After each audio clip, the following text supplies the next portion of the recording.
To the Rural Classroom Plus. This is Steve Barton, and thank you for tuning in. This is where we take your questions and we ask Rick himself. If you're watching on YouTube, Twitter, or any other outlet, we're going to be pulling the questions from the Rural Classroom Plus. So follow the links down below to go there or go to ruralclassroom.com. Anyone can watch the stream, but to ask Rick a question, you got to be a part of the Rural Classroom Plus. Rick, how are you, sir? I'm doing very well, Steve. Thank you. I am as well, sir. Do you have any opening thoughts, any opening salvo for our viewers? There's so much going on right now. It would be tough to cover it and still leave room for questions. Obviously, the increase that we've seen in the gold price and the silver price is, if nothing else, refreshing for our students, and I suspect profitable for the ones that have been with us for a very long time. My own belief is that it has a very long time to go, but this rally may run out of legs in the very near term. One catalyst, I think, has been the widely believed and correct interpretation that the Fed, with political encouragement, was going to reduce the interest rate in an already fairly strong economy. What that suggests to savers and investors around the world, including in the United States, is that the US society, in particular the political class, has lost any interest at all in defending the purchasing power integrity of the US dollar. And while I think that's very important in the near term, it was one of the most broadly signaled trades in human history, which is to say that much of the impact on the gold and silver market has probably already been expressed in the market in the near term. Make no mistake, this and the ongoing debt and deficits, and the fact that there's really no political concern about it, either in society or in either political party, suggests to me that earlier indications that I've attempted to communicate in the classroom are correct, in the sense that I think that the deterioration in the absolute purchasing power of the US dollar is absolutely baked in the cake. When I say absolutely, I don't mean relative to the Canadian dollar or Australian dollar or the euro or the pound. I think the US dollar will hold its own against other forms of fraud. But I think, in terms of the absolute purchasing power of the US dollar, that we have real problems ahead of us. I can't quantify that exactly in terms of the impact that that might have on the gold price or the silver price. But I can say that I'm planning my own financial future in the sense that the increase in the gold price will roughly mirror the increase in nominal gold price will roughly mirror the decrease in purchasing power of the US dollar. If that's correct, and if I'm correct that the dollar loses 75% of its purchasing power over the decade, an increase in the nominal US dollar gold price, a threefold increase or a fourfold increase, is not out of the question. Historically, in past bull markets, the equities have outpaced the gold price approximately 2-to-1, with lots of variability. I need to say, too, and it's becoming increasingly likely, that these broad, dramatic bull markets are extremely volatile. And so people listening to this broadcast and people who are students of the Rural Classroom, members of the Rural Classroom, need to psychologically and financially prepare for the fact that in a bull market like this, 20 or 30 or 35% downdrafts are likely. In fact, they're inevitable. If you look back at the decade 1970 to 1980, there were 3 specific instances where the gold price fell by more than 20%, and one where the gold price fell by 50%. And those declines were magnified in the shares. So if you're the type of person that requires constant internal gratification of the narrative by the price, prepared to be disappointed and terrified. Better be prepared. Understand that you should not be shaken out of this market until the reasons for the market to be over are over. Too many people use the existing price levels to impact their own assessment of the circumstance, which is a wonderful way to get yourself killed. in financial markets. I discussed in an earlier segment of the Rule Classroom the fact that I personally sold 25% of my junior holdings. That isn't a call on the market. Remember that I kept 75% of the holdings. I expect the market to go not merely higher, but much higher over the 5 and 10-year timeframes. But I do believe that the junior part of the market was overheated relative to the beta part of the market.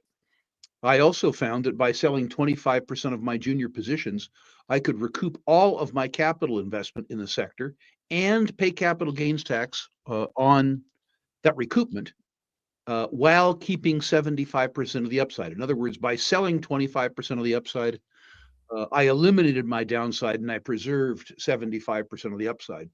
I will not be making new allocations to the sector, but I will be recycling cash from positions that I sell within the sector. And I would urge members of the classroom to look at the market in the context of their own wants and needs and aspirations. There is no one size fits all market strategy. The market strategy that makes best sense for you is one that goes directly to you. And one of the things that I noted was I had very large positions in some companies that, while they were attractive, were fairly illiquid. If you have that circumstance, the time to take volume is when you can.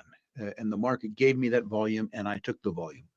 For those of you, and this is most of you, who are newer to the sector and didn't have those enormous embedded gains, the action that I took is less relevant to you.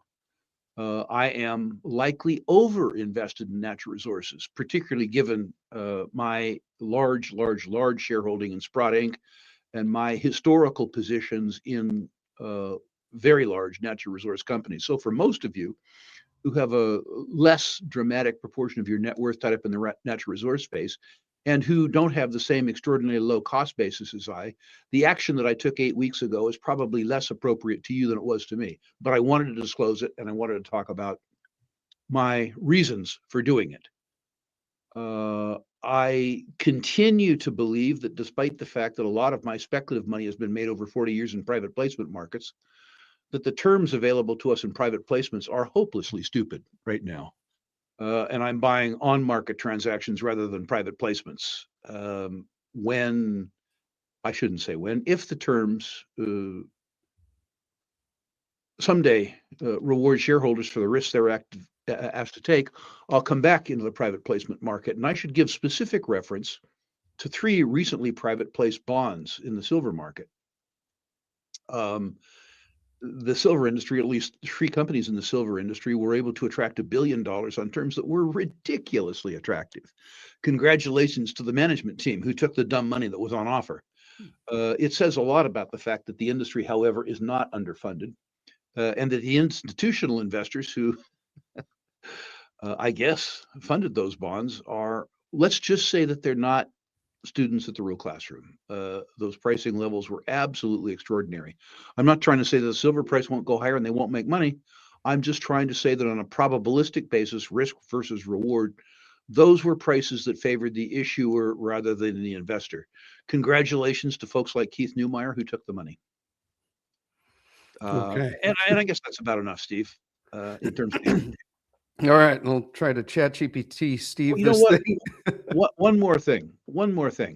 For anybody listening to this who hasn't made arrangements to come to the Boca Raton Natural Resources Investment Symposium, last year was well worth your money.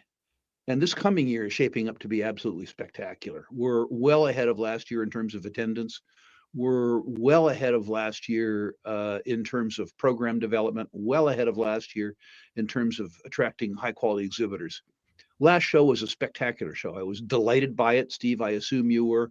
And I'm really jazzed about the work that we've been doing lately. This coming one is going to be even better. Set aside July 6th through 10, whether you attend live or via live stream. Okay, 6 through 10.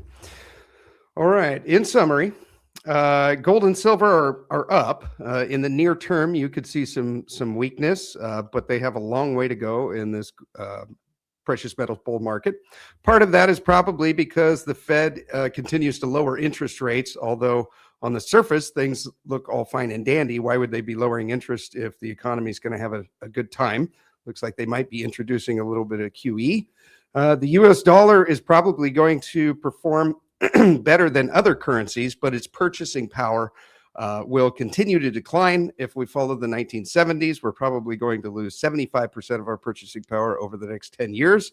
Gold will probably 2 to 4x over that, and the equity should do double about what gold is. During this gold bull market, we need to keep in mind that it is normal to have 20 to 30% drawdowns on this. Be aware of that. Don't be shaken out. As our friend Andy Scheckman would say, don't be deceived by price. Understand that those drawdowns are normal, and I've personally been looking for them on the charts. They usually retrace down to the 150 or 200-day moving average on gold, and that has yet to happen yet. So I'm expecting one of these in the back of my mind, which goes right in line with what you're saying. You personally went PTPOC, which of course stands for past the point of concern, on a lot of your gold and silver junior equities, reinvested those into oil. You're not putting more into the sector, although we're having a breakout. I feel like maybe you've gotten them so more cheap. into the junior sector. In the junior sector. Okay. I can tell you, by the way, Steve, and I never believed this was possible. In the point in time since I sold 25% of my positions, my account value has returned to the level before I made the sales. Wow. Which is astonishing, which is to say that the account is up 25% in 8 weeks. It's crazy. Do I regret having sold? Not at all. Okay. You're not putting any more into the junior sector, but to give everyone an idea of how the tide has turned, 3 big silver companies have put out private placements, and this was a much better deal for the silver companies than it was for the issuers. Correct. Okay. One further comment that I should have made, Steve, which is to say, despite the fact that the Fed is politicizing the interest rate and driving down the near-term interest rate, they've lost control over the long bond. Yeah. They have driven down short-term rates as much as they can, but the long-term rates, much to their chagrin, continue to climb, which is to say that the market is beginning to reassert control at the long end of the interest curve, which is a very, very interesting development and one that people will have to pay real attention to. Okay. Yeah, because they just control the short end. They don't control the 10-year, the 30 or the 20 or any of that. And also the Rule Symposium, big shout out to that. It's going to be July 6th through 10th. And we're organizing a Rule Classroom meetup there. So we did a kind of impromptu one this last year. This one will be a lot more organized. It looks like it's going to be Rick and I, Adrian, Joe Mazumdar. It should be a lot of fun. So would love to have you guys out for that. Okay. Anything else, Rick, or should I get to the questions? I think we should go right to what the people are interested in. Okay. Roll wants to know. He says, Rick has mentioned that he's a fan of Doomberg. How then does he reconcile Doomberg's bearishness on the price of oil and gas versus his own bullishness on the sector over the next few years? It's precisely why I like Bloomberg. He makes me rethink my own premise. Doomberg is also, I would suggest, more market-centric and market-savvy than I. I pay attention to things like sustaining capital expenditures. I pay attention to market fundamentals, and he pays attention to markets. I would suspect that occasional disparities in opinion are, to me, the principal advantage to me of listening to Doomberg. I don't want to listen to me. I know me pretty well. Okay. All right. Jean-Marc Stouty, CEO of Riverside Resources. He wants to know, Rick, for oil and gas in the past, you were working to have an analyst that might help you as you were so busy with Sprott Business. Now that you're busier than ever, so much travel and so on, who are the big main management teams in oil and gas that you closely invest in? Lundin is a good one I own. Shamaran. He says he owns Shamaran. What other management groups do you like for oil and gas? The Lundins appear to be de-emphasizing oil and gas internally within the family. And so I'm following them less. I'm also following small cap names less. I was most successful relative to the market in names under 100, pardon me, under $1 billion market cap in the past.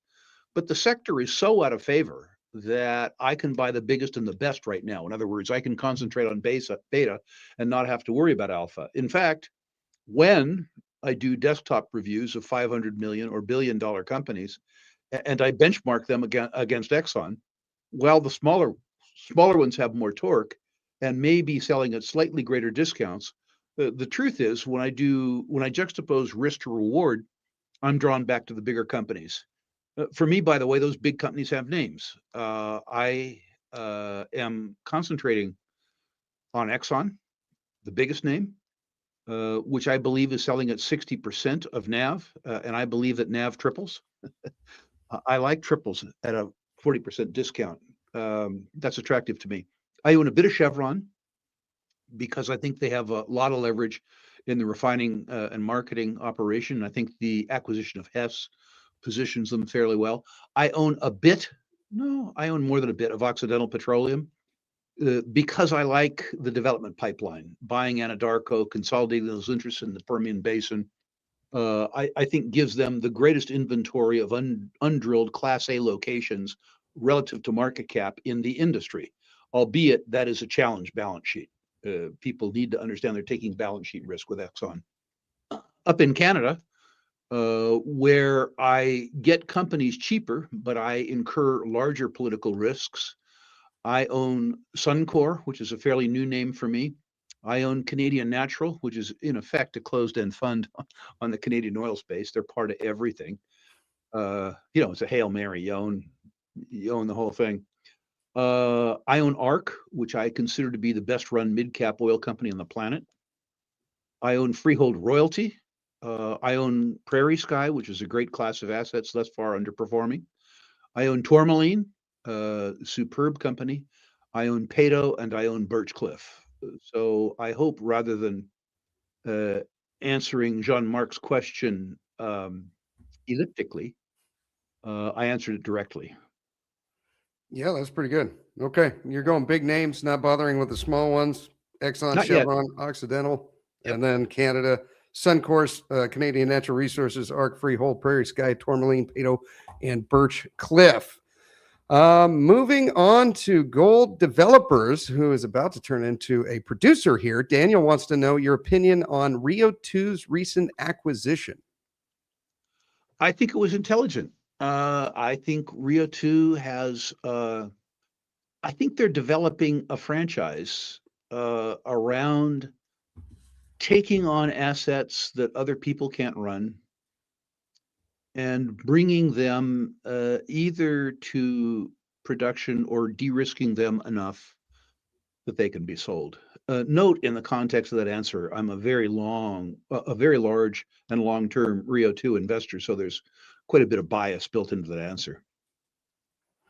Yeah, do you feel like their acquisition of so that's the copper mine out in Peru, that maybe this is a little bit like when G Mining did Oko West? Is that kind of similar? I think it was opportunistic. I think they saw a project that wasn't advancing as rapidly as it could, where they felt that they had the ability to advance it. The Rio 2 folks are very shareholder centric. They are very interested in growth on a per share basis, not growth for growth basis. So they had to believe that what they gave up in order to acquire this new asset wasn't dilutive on a per share basis with regards to their existing assets. Most management teams don't think about that. They just want to get bigger so that they can justify larger salaries for themselves. I think that the Rio 2 management believes that this asset, relative to their skill set, is accretive on a per share basis, and that says a lot to me. Okay. All righty. Alan wants to know, moving over to copper. Rick, it seems the market has just shrugged off the Freeport Grasberg disaster. If you didn't own the stock, would you be buying it now?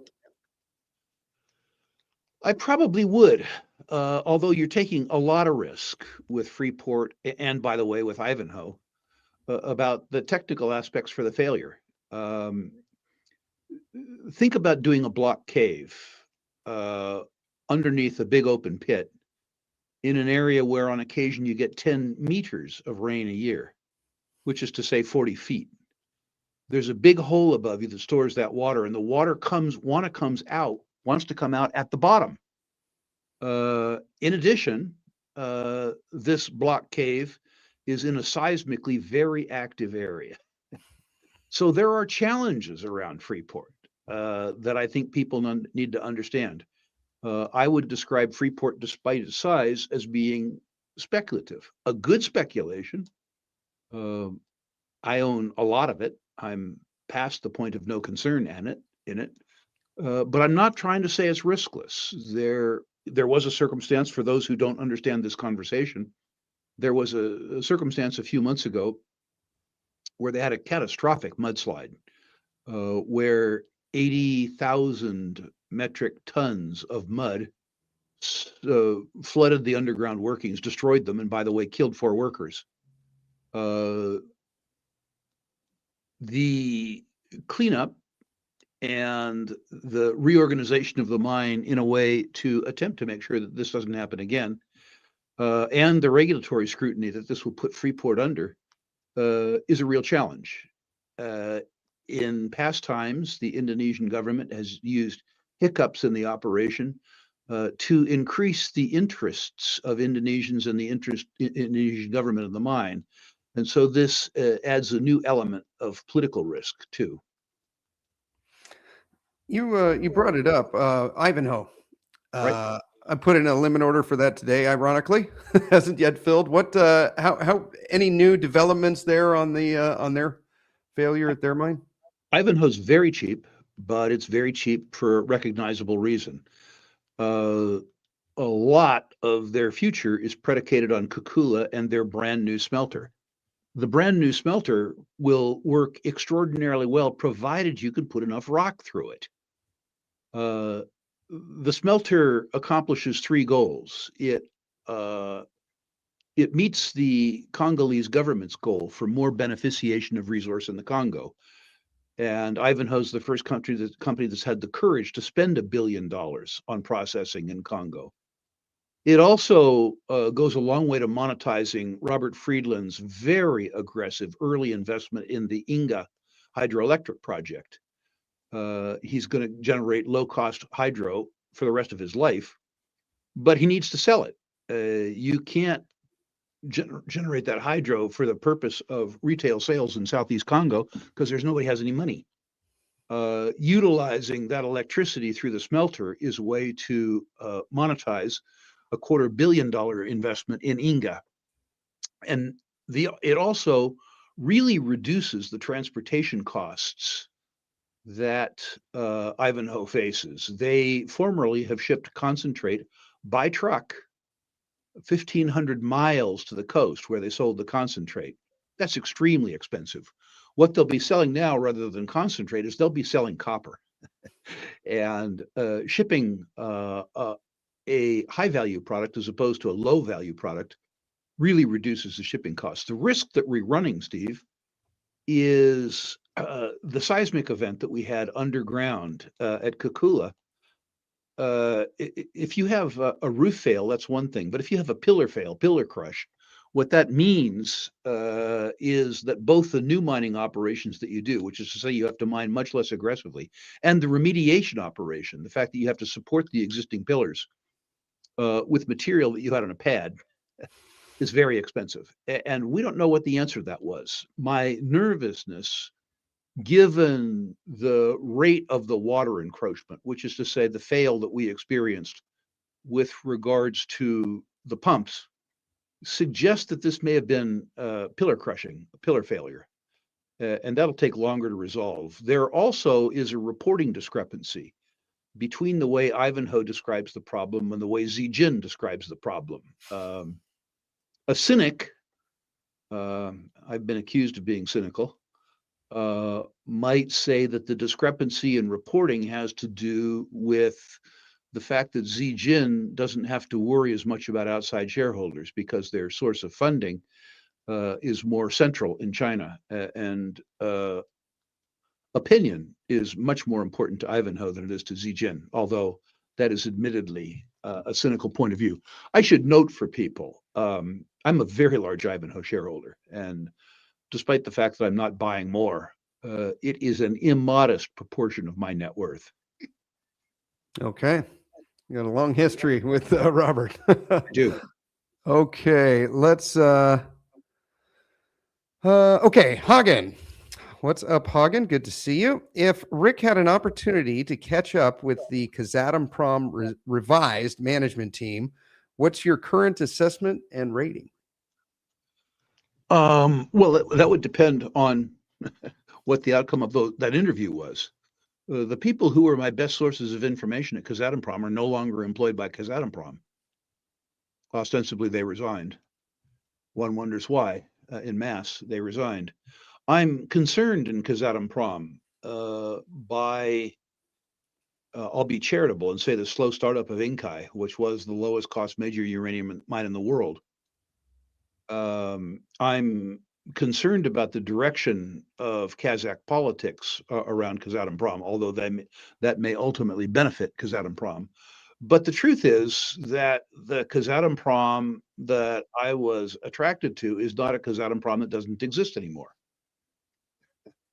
I don't have the same access to information that I had. The middle managers who I thought were very young and very talented, probably the best middle management team in the uranium business, are gone. And the resumption of production that I would have thought would have occurred at a reference price of $75 hasn't occurred. The consequence of that is that I've reduced Kazatomprom to a 5. I probably should have reduced it to a 6. The reason I have it as a 5 is it's simply so cheap compared to Cameco. So on a valuation basis, I have it at a 5. I don't own it any longer personally. I should disclose that. And fives that have good long-term perspectives are usually included in my portfolio. But the interior deterioration has been troubling for me. Okay. Yeah, that scared me off too when it was just like they couldn't keep anyone there. And I have no idea why. Not even Justin Hune could. Okay, Sam is asking, thanks for doing this, Stephen Rick. You are welcome. Going to start out by getting your thoughts on Banyan Gold and the path forward for the company. Do you see the company being acquired prior to their release of the preliminary economic assessment? I do not. A PEA is not de-risked enough for a deposit of that size. The market cap is also up fairly substantially from the conference. For people who are interested more in Banyan Gold, Albert and I interviewed Banyan today in the post-conference interview for the 2025 Natural Resources Investment Symposium.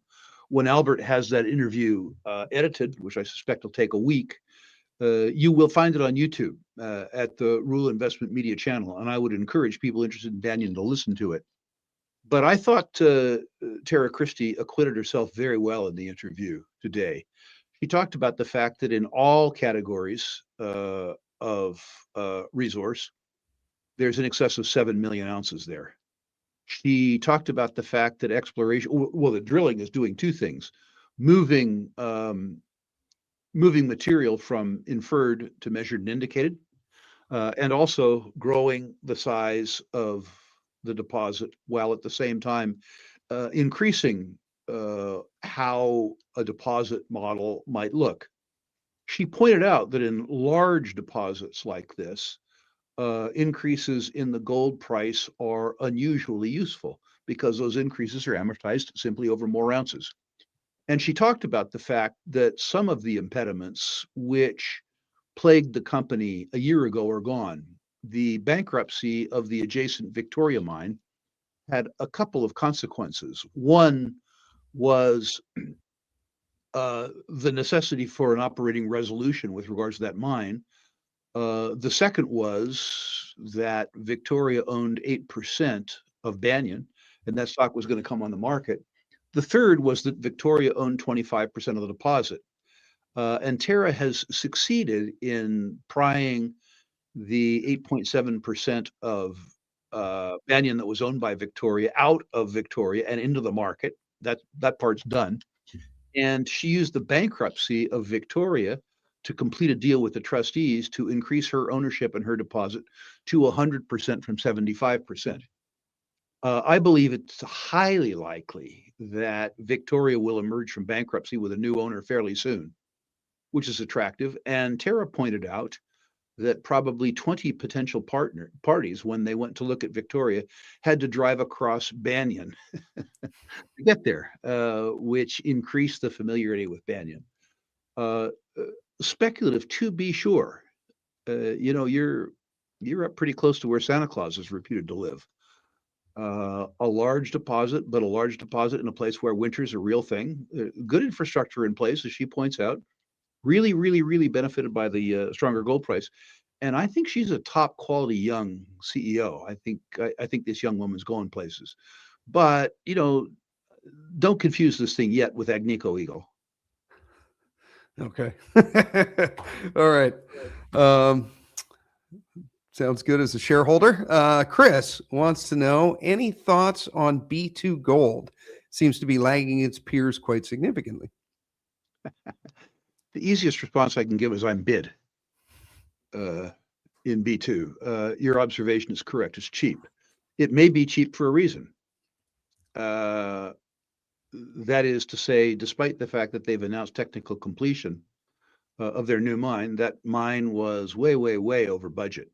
And as we've discussed before in the rural classroom, it often takes a couple of quarters before the mine, after technical completion, reaches what is true economic completion, which is to say nameplate capacity. If that occurs, you will see the same price response in B2 that you saw in Equinox. Many of you will remember that the Equinox share price fell by half as a consequence of being over budget and behind schedule in their billion-dollar build. The same thing has happened with B2. B2 is very cheap by any metric. The reason for that is simply concern over this new build. If this new build over the next 6 months shakes out, irrespective of any move in the gold price, you will see the share price of B2 double. That's the Equinox analog. I've seen it happen, I don't know, 50 times in my career. Looking further on, two challenges are the company's CEO shows no signs of standing down. He's my age, which arguably means he's past his prime, although he does superb work. People love working for him. And he's a personal friend of mine. I hope for personal reasons that he continues to do well at his age. And the second drawback, looking longer term, I don't think it's a drawback, but the market will. Clive is determined to build Gramalote in Colombia, which is a deposit that the market doesn't like. I suspect that if the opportunity presents itself for Clive to build it, he will build it. And the market won't like that. It is very rare that a company B2 size has access to what is likely to be a 10 million ounce mine, and Gramalote is that. But there are challenges. It isn't merely in Colombia, it's in a fairly rough part of Colombia.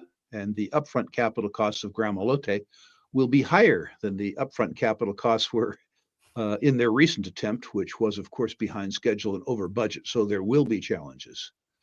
So buyer beware. I'm a buyer. Okay. All right. What odds would you put at that new one coming in on time, on budget? Like 0.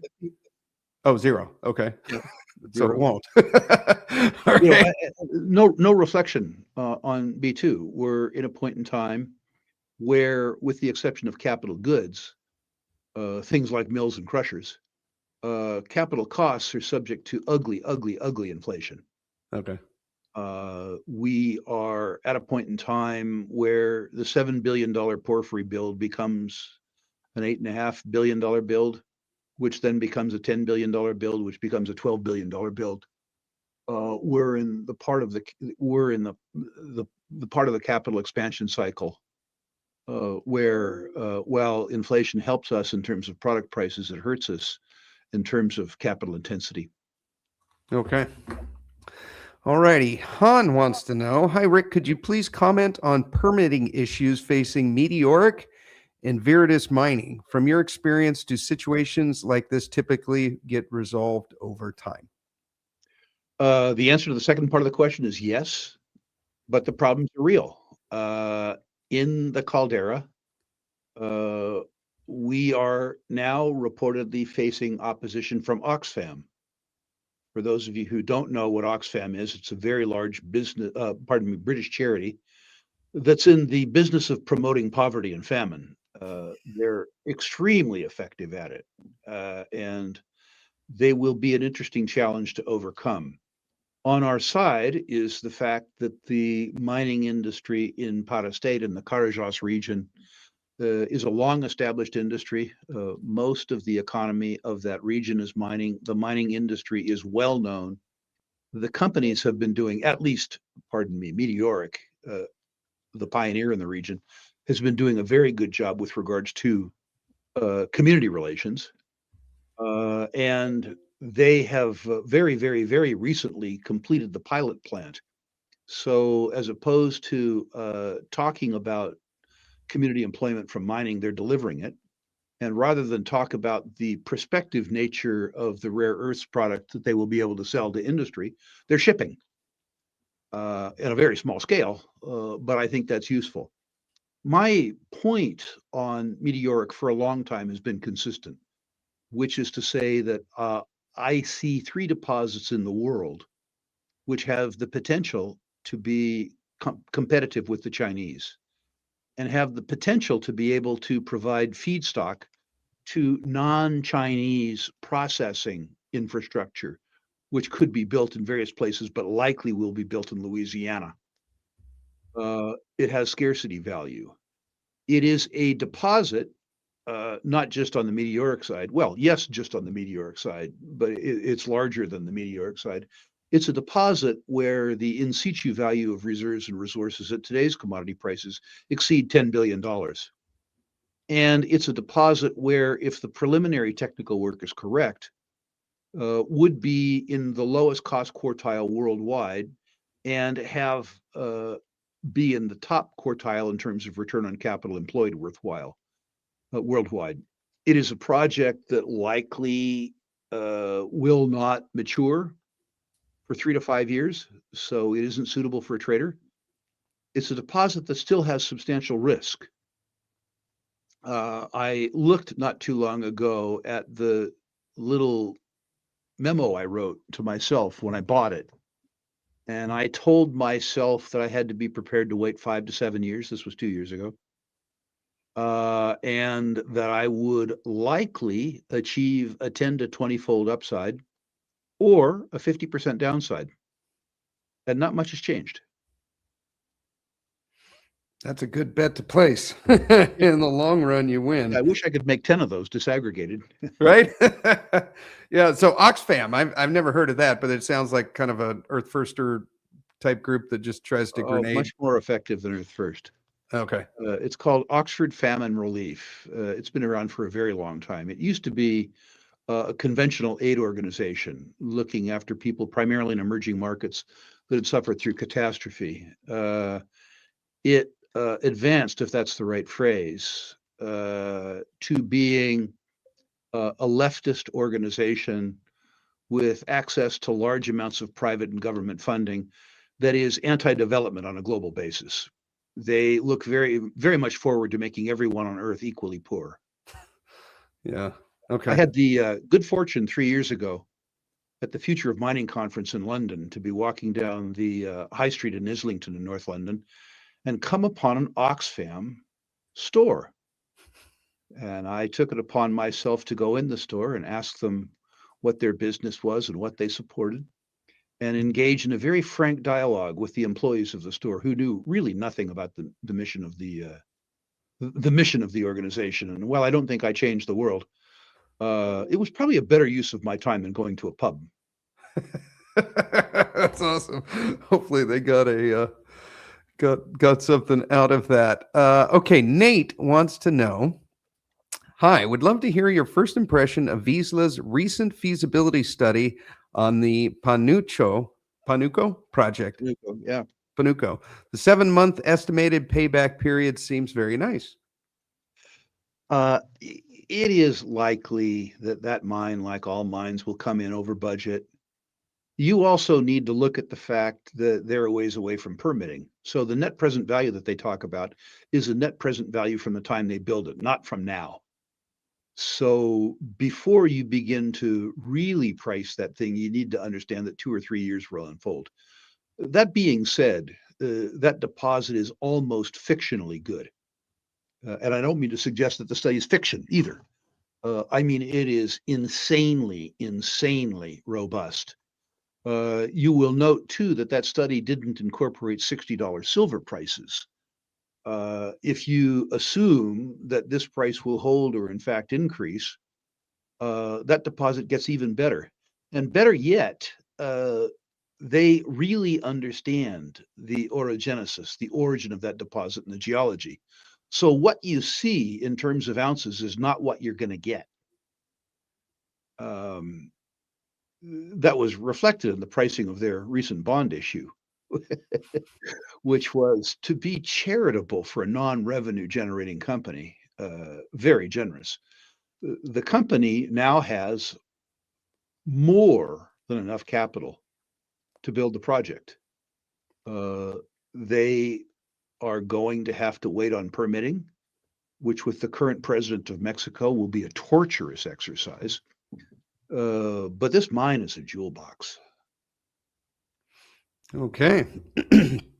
Patrick wants to know, hi, Rick, do you have a view on Norsk Hydro, its bauxite mining operations at Paragominas mine in Brazil? And what is your broader outlook on the global bauxite and aluminum markets? Thank you. I don't have a ranking on Norsk Hydro. It's a large and fairly complex company, and I haven't felt it necessary for my own account to review it with the view of owning it. In terms of the aluminum industry, you really truly need to be in the lowest cost quartile worldwide. Costs in the aluminum industry are going to increase over the next 2 or 3 years, simply as a consequence of the fact that energy prices, in particular oil prices, are going to increase. Copper mining is energy intensive and copper smelting is extremely expensive. The competitive advantage that Norsk Hydro has exhibited over time has been that their energy costs in smelting in Norway have been very low, both as a consequence of government subsidy, but also as a consequence of very, very low cost hydropower in Norway. But that's all narrative. I don't know enough about Norsk Hydro, particularly to answer the question. Okay. Han wants to know, after financing, Emperor Metal's share price has had a huge drop. Are you upgrading your ranking? What is the next unanswered question? My unanswered question around Emperor royalty or Emperor mines is which infrastructure is close enough to it to develop it without having to amortize a mill there. You may recall, Steve, we talked in an earlier episode of the classroom about the fact that in my interview with Amar Al-Jundi at our 2025 conference, I brought up to him the fact that there were 15 or so orphan deposits in the Abitibi, Emperor among them, that were orphaned cycle after cycle after cycle because they weren't large enough to amortize the processing capacity. And what Amar Al-Jundi pointed out to me is that this time would truly be different because there's so much more infrastructure in the Abitibi that deposits that can't amortize a standalone mill on their own can be sold to an adjacent developer who only has to build a mine as opposed to a mill and then truck the rock to existing hungry mills. The challenge I have with Emperor is I can't see a close mill. Okay. All right. Adam wants to know, when companies issue shares, they value the money more than the equity. Does the percent of dilution give you any insight to that value? Well, I think if a company that you own is issuing shares, You owe it to yourself to ask the management team how much value per share they believe that they can generate with the new shares. If, as an example, a company has $100 million in pre-money valuation and they raise $20 million, what they have done is that they have diluted your interest as a shareholder by 20%. So you need to ask the management team to explain to you how the new money is going to generate more than a 20% escalation in shareholder value across all of the shares. But I would remind classroom members that the first part of the question is very correct. When a company issues shares to raise money, what they're telling you is that your money is worth more than their shares. Okay. Jay is asking about sovereign metals falling like a boulder off a bridge. Any Yep. views, Rick? We talked about that a year ago. Many people weren't smart enough to have tuned into our session a year ago. And so for their benefit, we'll recap some of that. The sovereign, for those of you who don't know, is a very large deposit that has two primary value constituents, rutile and graphite. Both rutile and graphite are interesting materials in that there is a lot of variability in terms of price and demand with product quality. The bench scale tests that Sovereign have done suggest that the quality that comes out of that mine with proper processing is highly desirable to the market. Very much like we talked about with meteoric, this is a very large deposit. In situ reserves and resources probably in the $20 billion range. Very, very nice preliminary processing and exploration results, but a lot of unanswered questions. One revolves around Malawi, which is to say a country without very much mining experience and not a lot of regulatory capacity. So there can be real permitting challenges. But in direct answer to the question, what's responsible to the share, for the share price decline? That's something we talked about a year ago. They had a cornerstone shareholder in the form of Rio Tinto. And a lot of people owned Sovereign, not because they thought that Sovereign was a great standalone buy necessarily, but because they thought that Rio Tinto would take it over. Rio Tinto is selling their rutile business, including their port in South Africa. And the consequence of that is that there will be no near-term takeover of Sovereign by Rio Tinto. For people who own Sovereign because they thought a transaction would take place between Sovereign and Rio Tinto, which is to say arbitrageurs, their reason to own Sovereign is gone and they're selling the stock. As we all know, the condition precedent for lower share prices is more sellers than buyers, and that's what Sovereign has.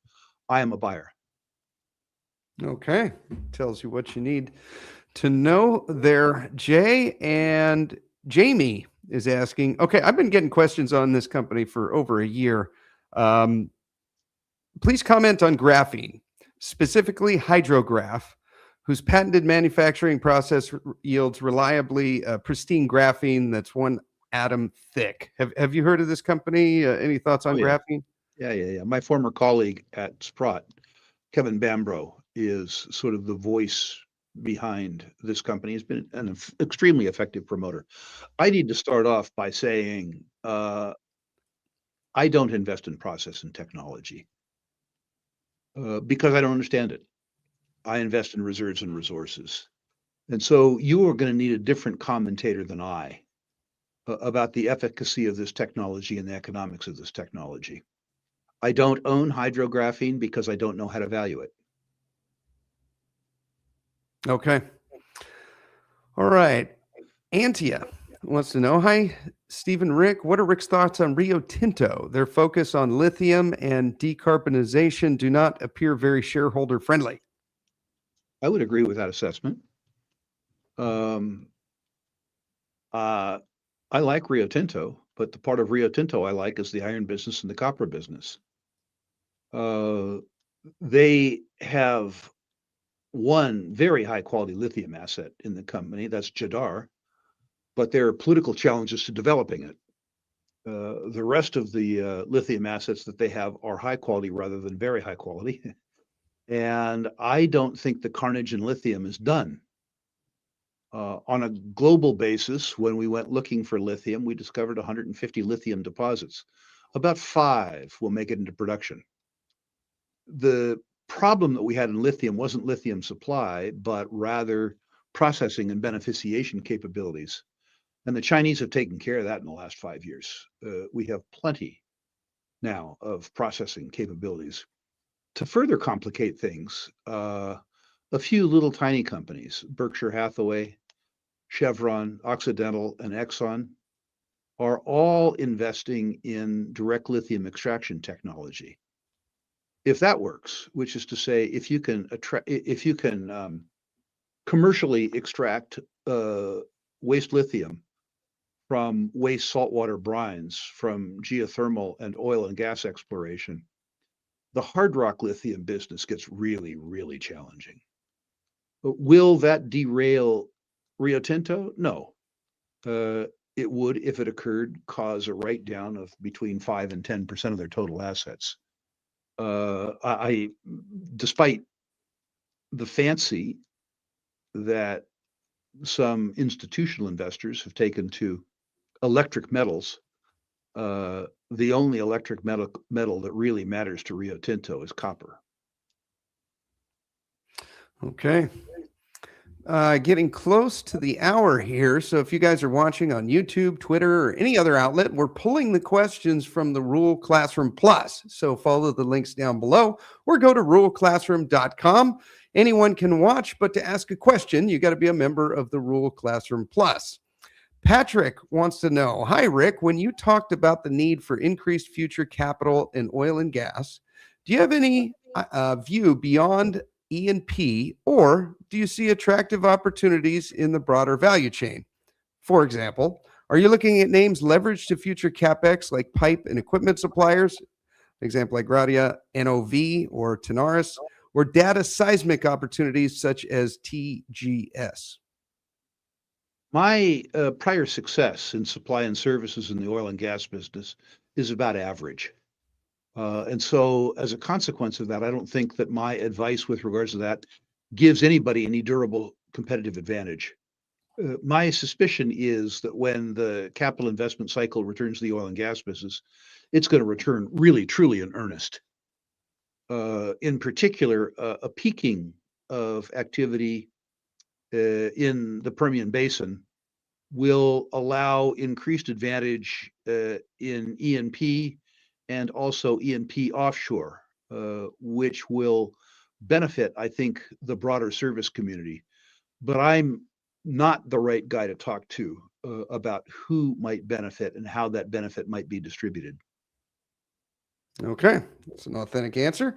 Wrapping up here, Daniel wants to know your opinion on SCP nickel. I don't have one. Okay, well, that was fast. All right. Okay, so coming up in the pipeline, we've got next week. I will be here in 6 days on December 17th. We'll be doing chart analysis. So whatever charts you guys want to see, if you have any ideas of what anything you want me to pull up on the charts, be sure to go to that post and submit them. And an hour and a half after that, Rick Rule and Joel Littman will be getting together, and they're going to be talking up, following up on their last discussion, the drivers of gold and equities. And then, of course, we have the Golden Triangle Boot Camp coming up. That will be in January, on January 10th. Rick, do you have any closing thoughts? Well, I should brag on the boot camp. Those of you who invest and speculate in the Golden Triangle need to understand that the population base up there in the triangle itself is 80% First Nations, in the broader region 70% First Nations, and they control the political process. If you don't understand the sociology and the politics of the region, you don't understand the region. I'm delighted to say that I have attracted to the boot camp Cody Penner, who is a brilliant young man who I've known for about 10 years, a real true future leader. He's a blood Tahltan, which is the dominant First Nations tribe in the region. But he's also from a mining family, and he is one of the driving forces behind Nations royalty. and he is close to all of the First Nations bands in the region. He will be able to discuss the sociology and politics of mining in the Golden Triangle with the knowledge, first of all, acquired from being part of the dominant band in the region, which is to say our hosts, but also from being a second generation mining guy and a person who is actively employed in mining investment and finance today. I'm absolutely delighted that we could get Cody, because no real rational discussion of the region could take place without that discussion. And there's nobody who I could get who I would rather have that discussion with. Awesome. I look forward to that. I was on the phone with Derek Paddington, who's also a part of Nations Royalty, for about 45 minutes or an hour the other day, and I've kind of been lying in the grass trying to get more of that company, and I think I'm going to have to stick my head up to get a little more because the price won't come down for it. The top quality guy too, but he's from Eastern Canada. Cody is Tahltan. He's from the Golden Triangle. His aunts and uncles and cousins and brothers and sisters are impacted. So he has studied the political and sociological affairs of the Golden Triangle at the dinner table, which is better than doing it from long distance. That is cool. And then if Rudy is ever able to get that KSM deposit with the joint venture, I think Nations Royalty will absolutely kill it. Well, we were oversubscribed with potential sponsors for the Golden Triangle Boot Camp, which says an awful lot about the activity that's taking place. It also, by the way, says an awful lot about the industry's appreciation for the boot camps. The fact that we had a limited number of slots and we had way more applications than we could accept says a lot, I think, about the industry acceptance of the boot camps. And it says a lot, too, about the issuers' anticipation about the prospectivity that they have. It's one thing to exhibit in an advertising feature. It's an entirely different thing to subject yourself to scrutiny by people who are willing to spend 8 hours learning about the topic. So my congratulations to the exhibitors. They're walking right straight into the wolf den. All right, right on. Well, it says a lot about your reputation and the business that you've built as well. Rick, thank you very much for your time. This is always fun. Thank you to everyone who's tuned in. Thank you to the Rural Classroom Plus students. We will talk to you next time, and you have a wonderful rest of your day.